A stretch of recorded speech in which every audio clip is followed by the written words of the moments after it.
देश की सुरीली धड़कन कार्यक्रम सखी सहेली बस कुछ ही पलों में।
कार्यक्रम सखी सहेली में आप सभी का स्वागत है। मैं हूं आपके साथ मंदाकिनी जोशी और मेरे साथ है आरती श्रीवास्तव। आप सभी को हमारा नमस्कार। नमस्कार। कैसी हो आरती? बिल्कुल ठीक है। बस इस गर्मी में जितने ठीक हो सकते हैं उतने ठीक है। बिल्कुल सही कहा। इस गर्मी में हम जितने अपने आप को अच्छा रख सकते हैं जी। उतना हमें रख लेना चाहिए, वरना तो तबीयत खराब होते देर भी नहीं लगती है। बिल्कुल बिल्कुल, क्योंकि इस समय बहुत ज्यादा गर्मी की वजह से, पसीने की वजह से ना बहुत परेशानियां हो रही हैं। तो अपना बहुत सारा ध्यान रखिए, अच्छा ध्यान रखिए। हाँ बिल्कुल, ध्यान रखना है। खाने पीने का ध्यान रखना है, अपने पढ़ने का ध्यान रखना है, सोने का, कब सोते हो कब उठते हो, और कोशिश करिए सब चीजों का हमें ध्यान रखना है। और ऐसे में कोशिश ये करनी है कि ज्यादा से ज्यादा आप घर पर रहें। ठीक है, कॉलेज जाना है, ऑफिस जाना है, वो तो है ही। इसके अलावा फालतू बाजार में जो घूमने की हमारी आदत होती है वो हमें थोड़ा बदलनी है। बहुत जरूरी हो तो ही आप घर से बाहर निकलिए और पूरे चीजों के साथ निकलिए, यानी कि अपने अच्छे से अपना सिर ढक के निकलिए। एक गीला कोई कपड़ा है उसको अपने सर पे रखिए, या इस तरीके की चीजें आप करके, और पानी की बोतल जरूर लेके जाएं। इस तरीके का आप लेके चलिए, तो जिससे कि आपको गर्मी से बहुत ज्यादा परेशानी ना हो, तबियत ना खराब हो। और घर पर बैठकर पढ़िए ना। सबसे अच्छी बात है कि दिन हो या रात हो या शाम हो, अगर हमने पढ़ने की आदत डाल ली है ना आरती, तो पढ़ना जो है वो एक बेहद शानदार आदत है।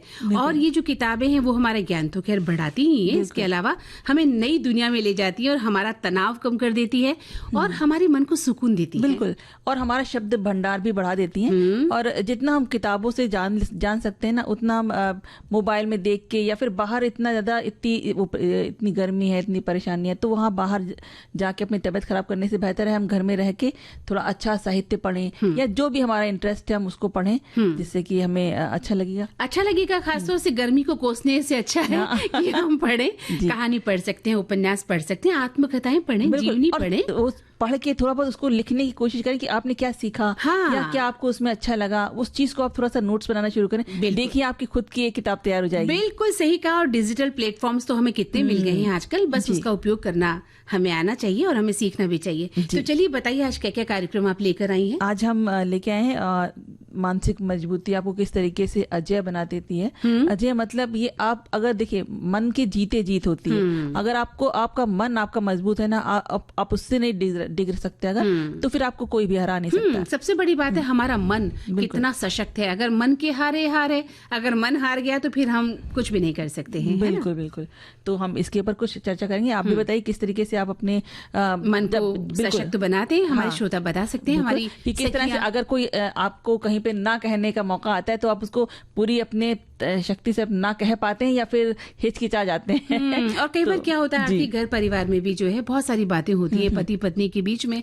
ऐसे में कई बार स्त्रियां जो है मन कच्चा कर लेती हैं कि अरे भई आज तो पतिदेव ने ऐसे डांट दिया, आज तो सास ने ऐसे कह दिया, ससुर ने ऐसे कह दिया। तो आप अपने मन को कितना मजबूत बनाती हैं और डटकर इन चीजों का, इन समस्याओं का मुकाबला कैसे करती हैं? बताइए अपने जीवन से जुड़े कुछ पहलू। बिल्कुल। और आज हम मुहावरों के दिन में बात करेंगे दूर के ढोल सुहावने। हाँ, ये तो कि होता है। अक्सर होता है ना हम लोगों की दूसरे को सामने देख के हम कहते हैं कि अरे ये कितना अच्छा, ये तो कितनी अच्छी जॉब कर रहा है या कितना अच्छा इसके काम कर मजे रहा है। हैं। हाँ, लेकिन हम उसके पीछे का संघर्ष नहीं जान पाते कि किस तरह से वो वहां तक पहुंचा। बिल्कुल, उसकी तो जिंदगी में क्या बिल्कुल। क्या घटा, कैसे घटा, उसने कैसे उसका मुकाबला किया, इन सब बातों को नहीं जानते हम। केवल जो सामने हमें दिख रहा है वही हमें सच्चा लगता है। जी, तो बिल्कुल उसके बारे में बात करेंगे। ये भी बताएं कि इनकी जिंदगी में दूर के डोर ये किस तरीके से इस चीज को समझते हैं, अपना नजरिया बताएं। और साथ ही हम बात करेंगे सखी विशेष के अंतर्गत। आज हम मेघा मलिक जी के बारे में बात अरे करेंगे, वाह, क्या बात है। जो है डिजाइनर पीपल की संस्थापक।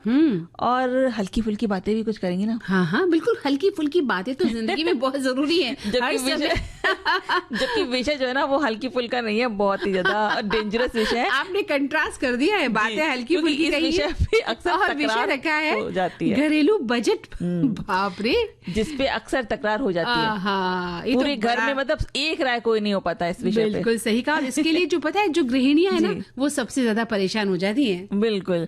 और आज एक महत्वपूर्ण दिवस भी है जिसके बारे में हम बात करेंगे, वो है अंतर्राष्ट्रीय परिवार प्रेक्षण दिवस। तो उसके बारे में हम कुछ बात करेंगे। ठीक है, तो हमारे श्रोता भी लिखें और अभी हम सुन लेते हैं कव्वाली। अभी हमने हमारी सखियों को सुनाई है, उम्मीद करते हैं इस दोपहरी में उन्हें अच्छा भी लगा होगा। बिल्कुल, थोड़ा सा एक ताजगी आ गई होगी। थोड़ा सा एक्टिव हो गई होंगी ये सुनकर, है ना। बिल्कुल। तो आज हम बहुत सारे दिवस भी मना रहे हैं, जिसमें एक है अंतर्राष्ट्रीय परिवार दिवस। जी, तो इस अंतर्राष्ट्रीय परिवार प्रेक्षण दिवस को हम क्यों मनाते हैं, इसको जान लेते हैं। तो सबसे पहले तो हम जान लेते हैं इसका अर्थ क्या होता है। हाँ, तो जब कोई व्यक्ति अपने घर परिवार से दूर रहकर काम करता है और अपनी कमाई का एक हिस्सा परिवार को बाहर से भेजता है, तो उसे प्रेक्षण या रेमिटेंस कहा जाता है। हाँ, बिल्कुल, ये परिवार को भेजा गया धन केवल आर्थिक सहायता नहीं होता आरती, बल्कि उसमें प्रेम, जिम्मेदारी और परिवार के प्रति समर्पण की भावना शामिल होती है। और हर वर्ष आज ही के दिन मनाए जाने वाले इस दिवस की शुरुआत international fund for agricultural development यानी IFAD ने की थी। जी, और इस दिवस की शुरुआत वर्ष 2015 में हुई। इसका उद्देश्य दुनिया भर में काम करने वाले जो प्रवासी श्रमिक हैं, वो अपने परिवारों को उनके द्वारा भेजे जाने वाले धन के महत्व को पहचान देना और उनके योगदान को सम्मानित करना था। हाँ, बाद में यूनाइटेड नेशंस ने भी इस पहल को समर्थन दिया और जिससे इसे वैश्विक स्तर पर व्यापक पहचान मिली। ये दिन उन करोड़ों लोगों को सम्मान देने के लिए चुना गया है जो घर से दूर रहकर अपने परिवारों की आर्थिक सुरक्षा और बेहतर भविष्य के लिए मेहनत करते हैं। बिल्कुल, और जैसा कि हम जानते ही हैं कि हर दिवस किसी न किसी बड़े उद्देश्य को ध्यान में रखकर ही मनाया जाता है। और इस दिवस का उद्देश्य है प्रवासी श्रमिकों के योगदान को सम्मान देना, परिवारों और समुदायों के विकास में रेमिटेंस की भूमिका को उजागर करना। हाँ, और सुरक्षित धन प्रेषण सेवाओं को बढ़ावा देना, गरीबी उन्मूलन और सतत विकास लक्ष्यों में रेमिटेंस के योगदान को रेखांकित करना भी इसका खास उद्देश्य है। और आज दुनिया भर में करोड़ों प्रवासी श्रमिक नियमित रूप से अपने परिवारों को धन भेजते हैं। जी, और ये धन केवल परिवारों की दैनिक जरूरतों को ही पूरा नहीं करता, बल्कि शिक्षा, स्वास्थ्य, आवास और छोटे व्यवसायों में निवेश का भी आधार बनता है। इसीलिए इस प्रेषण को या रेमिटेंस को कई देशों की अर्थव्यवस्था और सामाजिक विकास का महत्वपूर्ण स्तंभ भी माना जाता है। बिल्कुल। और अंतर्राष्ट्रीय परिवार प्रेषण दिवस हमें ये भी याद दिलाता है आरती कि भेजी गई हर राशि के साथ जुड़ी होती है उम्मीदें, है ना, रिश्ते और बेहतर भविष्य की कामनाएं। देखो, जब हमें कोई धन भेजता है, पैसा भेजता है हमारे जीविकोपार्जन के लिए, हमारी जरूरतों के लिए, तो सोचिए हमारी फीलिंग्स कैसी होती हैं। बिल्कुल। हमारे परिवार में भी जब हम स्टूडेंट लाइफ में बाहर पढ़ने गए और हमारे माता पिता ने हमारे लिए पैसे भेजे, तो कितनी खुशी होती कि ना कि अब चलो ये जरूरतें हमारी जो चीजें ये हम पूरी कर लेंगे, है ना। बिल्कुल। तो कितने उन लोगों को इसकी उम्मीदें जुड़ी होती हैं और अपने घर परिवार से दूर रहकर अपनों के सपनों को पूरा करने वाले हर प्रवासी श्रमिक को इतनी मेहनत करके अपने परिवार का जो पोषण कर रहा है, उसके प्रति भी हमें सैल्यूट करना चाहिए। बिल्कुल बिल्कुल, हम बहुत सारी शुभकामनाएं देते हैं ऐसे लोगों को। बिल्कुल। तो चल के एक सुनते हैं गीत ना। तो जून का है। जी हाँ, पसीना भी बहुत आ रहा है। बिल्कुल सही कहा। और इसी जून के महीने में हमें ध्यान रखना है कि हमें किस तरह से अपने आप को बचाए रखना है। इस पसीने से भी बचा के रखना है अपने को। तो हमारे श्रोता लिखते हैं, कुछ लोगों ने लिखा भी है, बताओ क्या क्या लिखा है। बिल्कुल बिल्कुल, बताइए। ये लिखते हैं कि ये दिन उन मजदूरों के लिए है जो अपने परिवार से दूर रहकर कमाई के लिए बाहर जाते हैं। ये दिन उनके त्याग के प्रति सोचने पर हमें मजबूर करता है कि किस तरह से अपने परिवार से दूर रहकर दुखी हैं, लेकिन फिर भी कमाने के लिए उन्हें अपने परिवार से दूर जाना पड़ रहा है। और ये दिन उनका सम्मान देने, उनके त्याग के बारे में थोड़ा सा सोचने पर ध्यान देने के लिए मनाया जाता है। बिल्कुल। और एक और श्रोता है जो लिखते हैं कि प्रतिवर्ष ये दिन इस दिन मनाया जाता है 16 जून को, और ये दिन विदेशों में काम कर रहे प्रवासियों द्वारा अपने मूल देश में रहने वाले परिवारों को भेजी जाने वाली धनराशि यानी कि रेमिटेंस और उनके वित्तीय योगदान को मान्यता देने और सम्मानित करने को लेकर समर्पित है। और ये दिन 20 करोड़ से अधिक प्रवासी कामगारों के त्याग और प्रयास को सराहता है, जो दूर रहकर भी अपने लगभग 80 करोड़ परिवार के सदस्यों की आजीविका और भविष्य का निर्माण करते हैं। और इसका उद्देश्य जो है वो भेजने की जो रेमिटेंस भेजने की लागत को कम करना और प्रवासियों को बैंकिंग तथा सुरक्षित औपचारिक माध्यमों के उपयोग के लिए प्रोत्साहित करना है। बिल्कुल। वहीं एक श्रोता ने लिखा है कि प्रवासियों द्वारा अपने परिवार और मूल देशों के सतत विकास में किए गए महत्वपूर्ण वित्तीय योगदान को मान्यता देना आज के दिन का उद्देश्य है। और प्रवासियों द्वारा भेजा गया धन लाखों परिवारों के लिए शिक्षा, चिकित्सा, आवास और आजीविका का एक मुख्य आधार है। और ये दिवस पहली बार 2015 में अंतर्राष्ट्रीय कृषि विकास कोष द्वारा घोषित किया गया था, जिसे संयुक्त राष्ट्र महासभा द्वारा भी मान्यता प्राप्त है। बिल्कुल सही कहा आपने, और बहुत अच्छे विचार हमारे श्रोताओं ने साझा किए हैं हमारे साथ। और आरती, और देखा आपने कि जब हम बात कर रहे हैं कि किस तरह से लोग जो है अपने परिवारों के लिए मेहनत करते हैं, है ना, मशक्कत करते हैं और उनके लिए धन जुटाते हैं, दूर रहकर भी अपने परिवार का पालन पोषण करते हैं। सोचिए कितना मानसिक रूप से मजबूत हो जाते होंगे वो लोग, और कितना शारीरिक रूप से अपने आप को मजबूत बना के रखते होंगे, है ना। और बहुत जरूरी भी है। अगर हम दिमाग से अपने दिमाग का संतुलन बना के चलेंगे और छोटी छोटी जो परिस्थितियां हमारे सामने आ जाती हैं उनसे घबराने की बजाय उनका सामना करेंगे तो बिल्कुल भी, क्योंकि ना बहुत सी चीजें होती हैं जो हमारे सामने आती हैं, क्योंकि भाई जीवन है, उसमें कठिनाइयां तो आपके सामने आएंगी ही। आप ये नहीं कह सकते कि नहीं हमें अलग चलना है या हमारा जीवन बिल्कुल सुखी सुखी क्यों नहीं है, है ना, या उसकी तरह क्यों नहीं। जो सामने वाला जिसको देख के आप कह रहे हैं ना, उसके जीवन में भी कठिनाइयां होंगी। आपको जरूरी नहीं है आपको पता हो उसकी आपने उसकी डार्क साइड देखी नहीं ना, आपने खाली उसका सामने जो जिस तरह से हंसना बोलना, और हमें लगता है कितना सुखी जीवन है, कितना मस्त बंदा है ये, लेकिन उसके पीछे का जो संघर्ष है, पीछे के जो दुख है, पीछे की जो कहानियां हैं, वो हम नहीं जान पाते। बिल्कुल। इसी को लेकर एक छोटी सी कहानी आपको बताऊंगी कि देखिए चील जो होती है ना, कितना बड़ा पक्षी होता है ना, और उस तक पहुंचने की कोई सोचता भी नहीं कोई पक्षी, क्योंकि सब डरते हैं उससे। लेकिन एक पक्षी है जो उसको परेशान करता है, वो है कौवा। वो जरूर उसको चोंच मार कर परेशान करने की कोशिशें करता रहता है,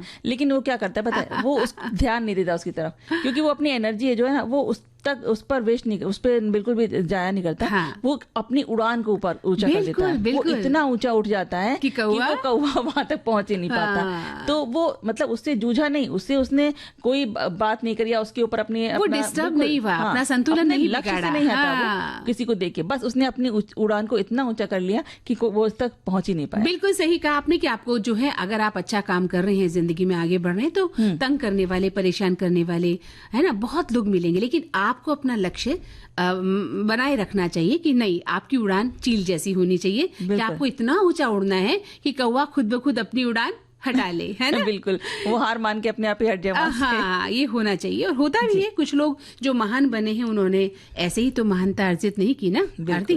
तो जीवन में हर नई चुनौतियों को, हर नई संघर्ष को और हर नई परिस्थितियों को जो है वो हमारा इंतजार कर रही होती है। और कुछ लोग छोटी सी कठिनाई से, छोटी सी बातों से, छोटे से दुख से टूट जाते हैं, जबकि कुछ लोग बड़ी से बड़ी समस्या का सामना भी मुस्कुराकर कर लेते हैं। तो इन दोनों के बीच का जो अंतर है केवल परिस्थितियों का नहीं है, बल्कि मानसिक मजबूती का होता है। बिल्कुल। और मानसिक मजबूती व्यक्ति को विपरीत परिस्थितियों में भी संतुलित रहने, सही निर्णय लेने और आगे बढ़ने की प्रेरणा देती है।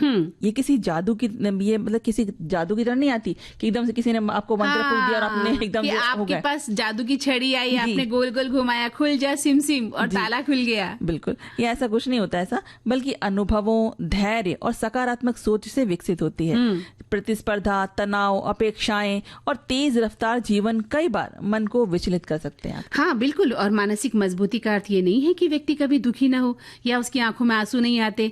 इसका जो मतलब है वो ये, दुख, निराशा और कठिनाइयों के बीच भी हम खुद को संभाल कर आगे बढ़ते रहें। गिरना जो है जीवन का हिस्सा है आरती, लेकिन हर बार उठकर खड़ा होना मानसिक शक्ति की पहचान होती है। बिल्कुल। और अगर हम धैर्य, आत्मविश्वास और सकारात्मक सोच को अपना साथी बना लें तो कोई भी कठिनाई हमें लंबे समय तक रोक नहीं सकती, क्योंकि अजय वो नहीं होता जो कभी हारता नहीं, बल्कि वो होता है जो हर हार के बाद फिर से खड़ा हो जाता है। जी। और एक बात का ध्यान हमें हमेशा रखना चाहिए कि जिस भी चीज से हमें सबसे ज्यादा डर लगता है वो ही हमारे ऊपर हावी होकर हमें अंदर से कमजोर बनाती है, क्योंकि वो हमारी कमजोरी का हमारा वीक पॉइंट बन जाती है ना, कि फिर और वो अगर किसी को पता भी चल जाए ना तो उसका फायदा उठाया जाता है। इसलिए जो कहते हैं ना कि अपनी कमजोरी मत बताइए किसी को, इसीलिए कहते तो हैं इतने कमजोर बनिए ही मत, किसी भी कमजोरी को अपने ऊपर हावी मत होने दीजिए। बिल्कुल सही उसका सामना करिए डट के, तो वो कमजोरी आपकी कमजोरी रहेगी ही नहीं। बिल्कुल सही कहा आपने। और सबसे बड़ी बात यह है कि हमें इस बात का भी ध्यान रखना चाहिए आरती कि कोई कितना भी उकसाए, कोई कितनी भी कोशिश क्यों न करे, हमें शांत रहना चाहिए। उकसाने वाला हमारी बुरी प्रतिक्रिया चाहता है और हमें वो बिल्कुल नहीं देनी है, शांत रहना है। और अगर किसी को किसी भी बात के बारे में बताना है तो उसे बहुत विस्तार मत दीजिए, बल्कि जो सच है उतना बताइए, क्योंकि ज्यादा बोलना भी जो है फिर उसमें झूठ मिलाना पड़ता है, झूठ की मिलावट सी लगती है। तो आप दो टूक बात करें, जो सच है वो कह दें, फैक्ट्स जो है, और नहीं तो चुप रहे। बिल्कुल। बहुत ज्यादा आप विस्तार से उसे बताने की कोशिश अपनी सफाई देना, हाँ, कोई जरूरी उसको वही सफाई दी जाता अपनी। और साथ ही अगर हम किसी बात से सहमत नहीं है तो सीधे ना कहना जरूरी है। उसके लिए बहुत ज्यादा तर्क देने की भी जरूरत नहीं है कि इसलिए उसलिए, है ना। तो सिर्फ ना कहना काफी है। ये हमारे अंदर की मजबूती को दिखाता है।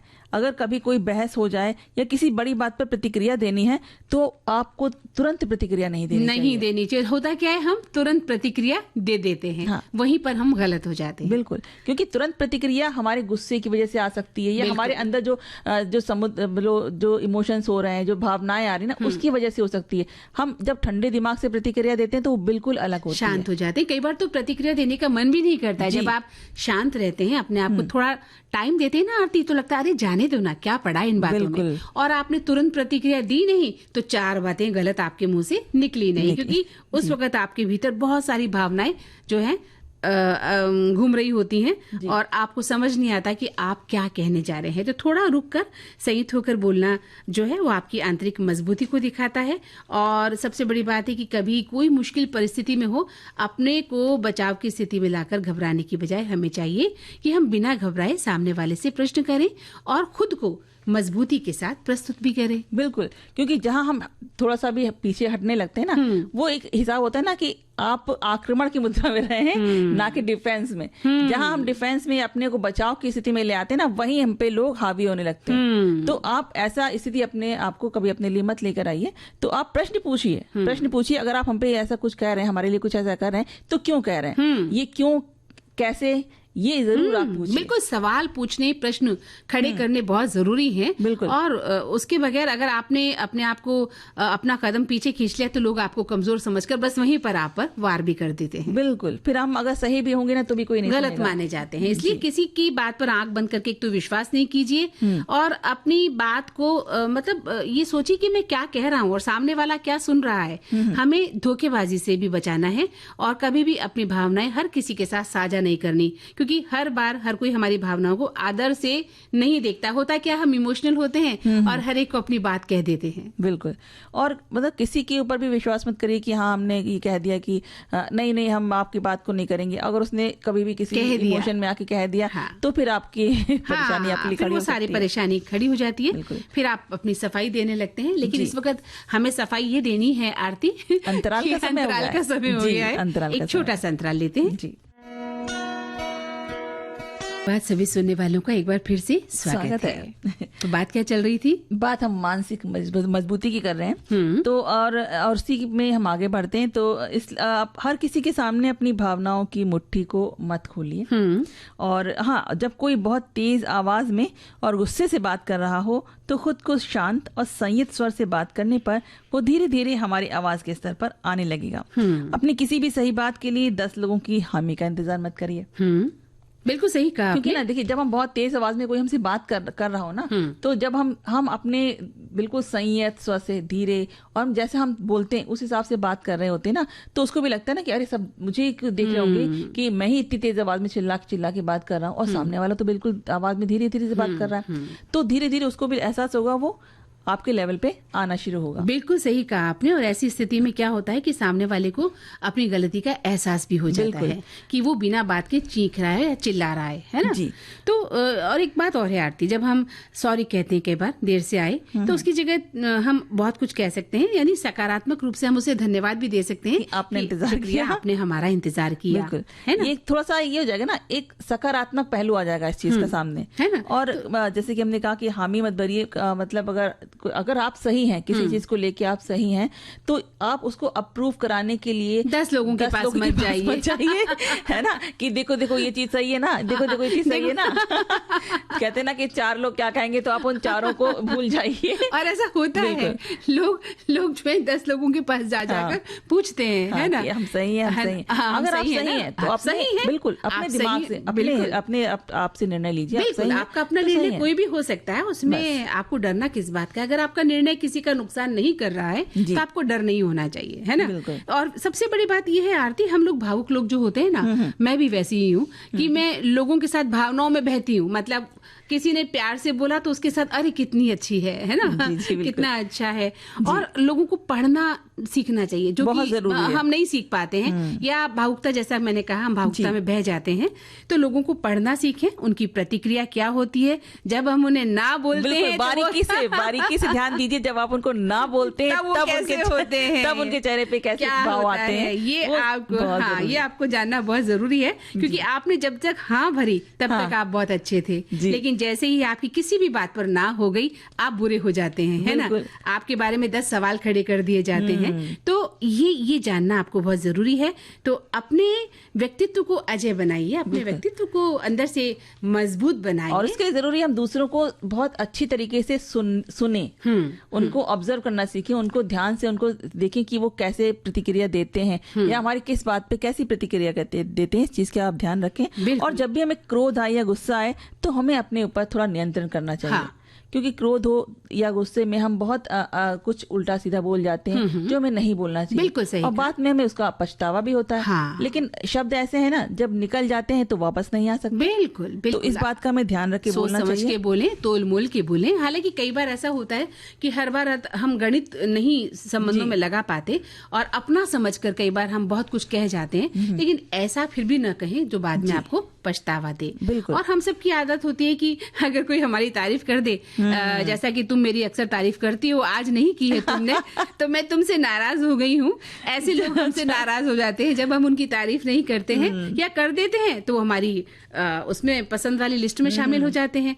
तो इससे हमारी कमजोरी जो है लोगों के हाथों में आ जाती है। क्योंकि लगता है ना उनको कि जैसे कि अब मैं अभी आपकी तारीफ करूं और किसी ऐसी बात की तारीफ करूं जो आप नहीं करती हैं, तो आपको अंदर से तो लगेगा कि हाँ ये तो मैं करती नहीं हूँ, फिर भी मेरी तारीफ हो रही है, तो लेकिन आपको लगेगा अच्छा लगेगा। तो ये चीज नहीं होनी चाहिए। क्योंकि ये चाटुकारिता में आता है, ये चाटुकारिता में आता है। और फिर पता है क्या होता है, हम हर दिन उस तारीफ की उम्मीद करने लगते हैं सामने वाले से, और जिस दिन उसने नहीं की वो इंसान हमारे लिए बुरा हो जाता है। इसलिए चाटुकारिता की श्रेणी में आपको नहीं आना चाहिए। और अपनी खूबी अपनी खामी हर इंसान को पता होती है। बिल्कुल होती है। और तो मजबूत मन ही वो जादू है जहाँ व्यक्ति हर परिस्थिति में चमकने की क्षमता बनाता है, अपने आप को चमका लेता है कि किस तरह से अपने आप को मजबूत बनाना है। इसलिए अपनी खूबियां और अपनी खामियां खुद टटोलनी होगी। बिल्कुल। और इसके लिए आप दूसरों पर निर्भर ना रहे कि वो आपकी तारीफ करेंगे। जैसा मैंने आज उम्मीद की थी कि आरती आते ही मेरी तारीफ करने वाली है, पर मैं तारीफ करती हूँ, लेकिन ये चीज उसमें नहीं करती हूँ कि भाई कि आपको चाटुकारिता लगे इस चीज को। मैं एकदम सही तरीके से आपकी जिस चीज की भी तारीफ करती हूँ वो करती हूँ। तो मैं आगे उम्मीद रखती हूँ। बिल्कुल बिल्कुल उम्मीद रखिए अच्छे से तारीफ करिए। तो चलिए आप श्रोता उम्मीद कर रहे हैं कि हम एक प्यारा सा सखी विशेष के अंतर्गत मेघा मलिक की। अरे वाह, बिल्कुल जी। तो रंगों की दुनिया में सपनों को आकार देने वाली एक सृजनशील व्यक्तित्व का नाम है मेघा मलिक। उन्होंने केवल डिजाइन ही नहीं बनाए बल्कि अपने विचारों को पहचान भी दी, उत्पादों को एक व्यक्तित्व दिया, और जो व्यवसाय दिखा रहे थे उनको यादगार ब्रांड्स में बदलने का जादुई काम उन्होंने किया। तो मेघा मलिक भारतीय ब्रांडिंग, पैकेजिंग और डिजाइन उद्योग के एक प्रतिष्ठित उद्यमी हैं। हाँ बिल्कुल। और उन्होंने 2003 में डिजाइनर पीपल की स्थापना की। विदेशों में अपनी पहचान बना लेने के बाद भारत में डिजाइनर पीपल ने 2012 में अपना आधार स्थापित किया, जो आज भारत की प्रमुख ब्रांडिंग, पैकेजिंग, डिजाइन और डिजिटल मार्केटिंग एजेंसियों में भी गिनी जाती है। और उनकी शिक्षा की बात करें आरती, तो उन्होंने कला और व्यवसाय दोनों क्षेत्रों में शिक्षा प्राप्त की है जी। और उनके पास मार्केटिंग स्ट्रेटेजी में MBA और फाइन आर्ट्स की डिग्री है। कला के प्रति उनकी गहरी रुचि और रचनात्मक सोच ने उन्हें डिजाइन एवं ब्रांडिंग की दुनिया में आगे बढ़ने के लिए प्रेरित किया। मेघा की कंपनी की बात करें तो ये एक पेशेवर क्रिएटिव एजेंसी है जो ब्रांडिंग, पैकेजिंग और प्रिंट और डिजिटल मार्केटिंग के लिए विजुअल कम्युनिकेशन में विशेषज्ञता रखती है। बिल्कुल। और पैकेज डिजाइनिंग, वेब डिजाइन और विकास, ब्रांड विकास जिसमें शामिल है logo design, stationery design, corporate design और इसके साथ catalogue, business card design, signage और way finding design, custom printing, अन्य सेवाओं में जैसे वाहन रैप डिजाइन, प्रदर्शनी stall design, social media page design, कितनी सारी चीजें शामिल है जी। और डिजिटल मार्केटिंग जिसमें शामिल है सामाजिक माध्यम बाजारीकरण, सर्च इंजन अनुकूलन, PPC सेवाएं, इसके अलावा ब्रांड परामर्श, पैकेजिंग परामर्श, उत्पाद डिजाइन परामर्श। मेघा मानती हैं ब्रांडिंग और मार्केटिंग एक ऐसी सेवा है जो किसी भी व्यवसाय के लिए अधिकतम ग्राहक लाती है। किसी भी उत्पाद को खरीदने के 70% से अधिक निर्णय स्टोर में ही 5 से 7 सेकंड के भीतर ले लिए जाते हैं। ये कितना सुंदर दिख रहा है वो बस इसी बेस पे उसे ले लिया जाता है। क्या बात है। और इस प्रकार उत्पाद की दिखावट खरीद निर्णय में महत्वपूर्ण भूमिका निभाती है। ये बात अच्छी तरह समझते हुए कि किसी भी ब्रांड को प्रतिस्पर्धा के बीच अलग पहचान दिलाने के लिए सही ब्रांडिंग, पैकेजिंग और मार्केटिंग बेहद जरूरी है। ये वो चीजें हैं जो उत्पाद को ग्राहकों का ध्यान और विश्वास आकर्षित करने में मदद करती हैं। और इसलिए चाहे छोटा व्यवसाय हो या बड़ा, अपने उत्पादों और सेवाओं की उपयुक्त ब्रांडिंग और मार्केटिंग की आवश्यकता को नजरअंदाज नहीं कर सकता। भारत में अगर ब्रांडिंग और पैकेजिंग के प्रति जागरूकता बढ़ाने के उद्देश्य से मेघा मलिक ने जो है डिजाइनर पीपल की शुरुआत की। और उनका मानना है कि किसी भी उत्पाद की सफलता केवल उसकी गुणवत्ता पर नहीं बल्कि उसकी पहचान, प्रस्तुति और उपभोक्ताओं से जुड़ाव पर भी निर्भर करती है। बिल्कुल। और उनकी इसी सोच ने उन्हें एक ऐसी संस्था बनाने के लिए प्रेरित किया जो छोटे और मध्यम उद्योगों को मजबूत ब्रांड पहचान दिला सके। क्रिएटिव डायरेक्टर और ब्रांड कंसल्टेंट के रूप में मेघा मलिक ने हजारों व्यवसायों को नई पहचान देने में महत्वपूर्ण भूमिका निभाई है। उनकी एजेंसी ने खाद्य पदार्थ, सौंदर्य प्रसाधन, उपभोक्ता उत्पादों और अन्य कई क्षेत्रों के ब्रांडों के लिए पैकेजिंग, लोगो, विज्ञापन और डिजिटल रणनीति विकसित की है। हाँ बिल्कुल। और मेघा मलिक का जो नेतृत्व है नवाचार, शोध और ग्राहक केंद्रित दृष्टिकोण पर आधारित है। वो मानती हैं कि प्रभावी ब्रांडिंग केवल आकर्षक डिजाइन नहीं बल्कि उपभोक्ताओं की भावनाओं और आवश्यकताओं को समझने की कला है। और उनकी कार्यशैली में रचनात्मकता और व्यावसायिक रणनीति का संतुलित समन्वय भी हमें दिखाई देता है। बिल्कुल। उनकी संस्था ने न केवल भारत में बल्कि विदेशों में भी बहुत सारे ब्रांड्स के साथ में काम किया है। और मेघा मलिक को भारत की सफल महिला उद्यमियों में भी स्थान मिला है। उन्होंने ब्रांडिंग और पैकेजिंग के क्षेत्र में नए मानक स्थापित करते हुए अनेक व्यवसायों को राष्ट्रीय और अंतर्राष्ट्रीय स्तर पर पहचान दिलाने में योगदान दिया है। और उनकी सफलता इस बात का प्रमाण है आरती कि जब कला और प्रबंधन को खूबसूरती से मिलाया जाता है ना, तब वो रचनात्मकता व्यापार की नई ऊंचाइयों को हासिल करती है। तो मेघा मलिक आज उन महिलाओं के लिए प्रेरणा है जो अपने जुनून को उद्यमिता में बदलकर समाज और उद्योग जगत में एक नई पहचान बनाना चाहती हैं। बिल्कुल, है ना। और बहुत ही अच्छी बात है ये। और आज महिलाएं जो कितनी तेजी से अपना नया पहचान, अपनी पहचान बना रही हैं, अपने आप को स्थापित कर रही हैं। बिल्कुल। तभी कहा जाता है, देखिए कि दूर के ढोल सुहावने, मतलब अभी जो हम बैठे बैठे यहाँ से कह सकते हैं कि कितने मजे हैं ना मेघा मलिक के, लेकिन उस शानदार जीवन के लिए कितना संघर्ष किया है, इस बात को अभी अभी आपने जाना। तो जो अगला विषय हमारा रहेगा वो यही रहेगा कि मुहावरों की जो दुनिया है, दूर के ढोल सुहावने, उस पर हमारे श्रोता क्या लिख रहे हैं आरती, उस पर बात करें हम? बिल्कुल बिल्कुल, बहुत कुछ बात कर रहे हैं, लिख रहे हैं, लेकिन थोड़ा सा एक छोटा सा गीत क्यों ना सुने। अच्छा, आपको गीत की तलब हो ही गई है चाय की तरह। तो दूर के ढोल सुहावने। कई बार ऐसा होता है ना कि वो कोई चीज हम खरीदते हैं ना, वो ऐसे देखने में इतनी सुंदर लग रही होती है उसमें, जब हम शॉपिंग ऐप पे जाते हैं, और जब वो आती है पास तो एकदम से लगता है कि ये क्या चीज हमारे पास आ गई है। हाँ बिल्कुल सही कहा। कई बार हम महिलाएं खासतौर से जो ड्रेस के प्रति बड़ी सावचेत रहती है ना, ऑनलाइन शॉपिंग करते समय बहुत सुंदर ड्रेस लगती है, लेकिन जैसे ही वो घर पे आती है ना आरती, यकीनन बहुत बार लगता है कि ये क्या ले लिया हमने। बिल्कुल। और फिर वापस करो, ये करो, गुस्सा सारी प्रक्रिया शुरू हो जाती है। इतना समय आके तो वो आती है ड्रेस। इसलिए दूर के ढोल सुहावने लगना जो है, वो हमारे श्रोता लिखते हैं कि जो वस्तु, व्यक्ति या परिस्थिति दूर से अच्छी और आकर्षक दिखाई देती है, वो पास जाकर उतनी अच्छी होती नहीं है। उदाहरण जैसे गांव के लोग शहर की चमक दमक देखकर आकर्षित होते हैं, पर शहर की भागदौड़ और महंगाई देखकर पता चलता है, फिर कहते हैं हैं कि दूर के तो ढोली सुहावने। बिल्कुल बिल्कुल, इन्होंने एकदम सही तरीके से इस चीज को बताया है। और एक और हमारे जो श्रोता हैं जो कहते हैं कि यदि आप पहाड़ों को दूर से देखते हैं तो बड़े सुंदर दिखाई देंगे, जितना करीब जाओगे उतना ही ऊबड़ खाबड़ दिखाई देंगे। जैसे चांद को रात में देखते हुए बड़ा ही सुंदर दिखता है, लेकिन जब मतलब उस पर जब यान भेजा गया तो उस पर देखा कि उसमें कितने बड़े बड़े गड्ढे हैं, कितने कैसा अजीब सा है वो जगह। तो वही है ना कि दूर के ढोल सुहावने यहाँ से देखने में कितना सुंदर बहुत सुंदर लगता है। हम उसकी तुलना करते हैं हर एक चेहरे से, चांद की तरह सुंदर चेहरा है ना, चांद जैसा हमारा टुकड़ा। जी जी, लेकिन जब से वहां पे पहुंचे तब से थोड़ा पता चलता है कि भाई जो है दूर से जो दिखता है वो पास आके पता चलता है कि सच्चाई क्या है। एक श्रोता लिखते हैं कि दूर के ढोल सुहावने होते हैं और नजदीक बजे तो डब डब। एक बहुत ही प्रसिद्ध हिंदी मुहावरा है जिसका आम आदमी में भी बहुत प्रयोग होता है। इसका अर्थ है कि जो चीजें या परिस्थितियां हमसे दूर होती हैं वे हमें बहुत आकर्षक और अच्छी लगती हैं, लेकिन पास आने पर उनकी असलियत समझ में आती है। कहने का मतलब है कि रिश्ता कैसा भी हो, दोस्ती परिवार, एक दूरी मेंटेन करनी ही चाहिए, तब वो सुंदर लगता है, यह संभालना अच्छा लगता है। नजदीक जाने पर सुंदरता तो दिखती नहीं, उसकी कुरूपता भी दिखाई देने लग जाती है। तो हमारे एक श्रोता इन्होंने एक गुजराती मुहावरा भी इसको लेके लिखा है कि दूर थी डूंगरा रलियामणा। जी, यहाँ डूंगरा मतलब पहाड़ या पर्वत और रलियामणा मतलब सुहाना, यानी मतलब दूर से सुनाई दे रही आवाज या दृश्य सुहाने लगते हैं, जबकि वास्तविकता कुछ और ही होती है। तो वही अभी हमने जो कहा कि पहाड़ों को दूर से जब हम देखते हैं, वही एक श्रोता भी लिखते हैं कि कई बार क्या है तो दूर से मधुर आवाज लगती है हमें, पास आने पर वही आवाज कान फोड़ू लगने लगती है। अनजानी चीजें हमेशा अधिक आकर्षित लगती हैं, वास्तविकता हमेशा बाहरी रूप से अलग होती है। बिल्कुल। और वही एक श्रोता कहते हैं कि दूर के ढोल सुहावने ही होते हैं। ये हमारी आदत होती है कि दूसरों को देखकर हम आह भरते हैं कि काश हमारी जिंदगी भी दूसरों की तरह आरामदायक होती, पर जब करीब जाकर उनकी असलियत पता चलती है तो लगता है कि भाई हम जैसे हैं वैसे ही सही है।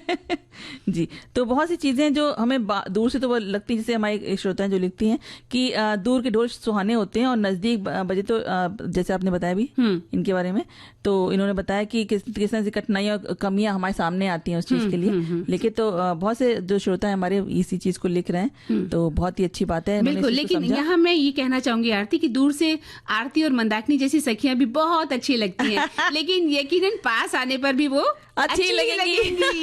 ऐसा नहीं है कि आपको निराशा हाथ लगी है कुछ, आप बिल्कुल हमसे मिलिए तो हम आपको और बहुत अच्छी तरह से आपसे बात करेंगे जैसे हम अभी आपको लग रहे हैं। जी, किस तरह से बजट पे तकरार होती है, तो इस पर हमारे श्रोता ने लिखा है, एक श्रोता में लिखते हैं कि मैं इस बात से बिल्कुल सहमत हूँ कि घर के सभी सदस्यों में खास करके पति पत्नी में इस बात पर तकरार होती ही है, परंतु स्वयं मैंने धर्मपत्नी और बच्चों को शुरू में ही बैठाकर समझा दिया था कि बेटियां और बेटे सभी टॉप कॉन्वेंट स्कूल में पढ़ रहे थे, जिनके खर्चे बहुत ज्यादा है, इसलिए कोई भी अननेसेसरी खर्चे हम में से कोई नहीं करेगा ताकि घर का बजट ना बिगड़े। और माता रानी की कृपा रही कि सभी ने माना और आज तक इस बात पर सभी कायम है, तकरार होने की नौबत ही नहीं आई। ये तो बहुत अच्छी बात है कि आप समझदारी से चले, आपके बच्चे भी समझदार निकले कि इस बात पर तकरार नहीं होती है। वहीं एक श्रोता लिखते हैं कि आम मध्यम वर्गीय परिवार की कहानी है घरेलू बजट पर तकरार होना। जब घर चलाने वाले अतिरिक्त पैसे की मांग करे तो कमाने वाले के मुंह से निकलता है, अरे अभी तो इतना पैसा हो जाता था, पर अब क्या कारण है, मतलब इतने पैसे देता था उसमें तो काम निकल आता था। और फिर पता चलता है कि विवाद सामने आ गया। विवाद का मुख्य कारण लगातार बढ़ती महंगाई, रसोई के सामान, दूध, गैस के बढ़ते जो दाम हैं, घर की भौतिक वस्तुएं, फ्लैट, बच्चों की शिक्षा, EMI, ये सभी जो है मध्यम वर्गीय परिवारों के मासिक खर्चों में जो है भारी वृद्धि हुई है। सभी बातों से सीमित आय और बढ़ते खर्चों के बीच तालमेल न बैठने से घर में तनाव और बहस की स्थिति पैदा हो जाती है। जी, और एक श्रोता जो लिखते हैं कि घरेलू बजट किसी भी परिवार की आर्थिक व्यवस्था की रीढ़ होता है।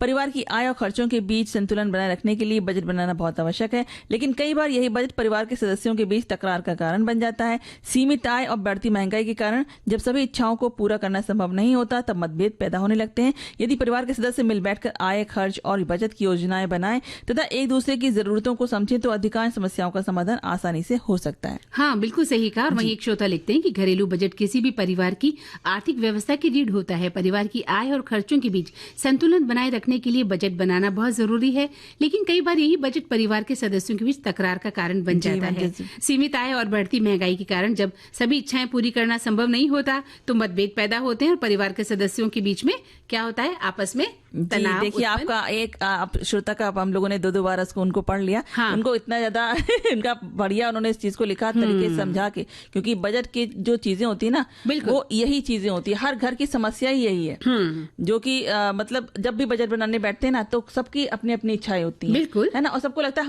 हमारी बात पूरी की जाए, हमारी बात पूरी की, और इसी बात पे मतभेद पैदा होने शुरू हो जाते हैं परिवार में। बिल्कुल सही कहा, और ये मतभेद नहीं होने चाहिए, है ना। जी बिल्कुल। अब हम अपने श्रोताओं से ये इल्तिजा करते हैं कि उनकी नजरे इनायत बनी रहे, वो हमसे हवाला हो, हम पे अपनी कृपा बनाए रखिए।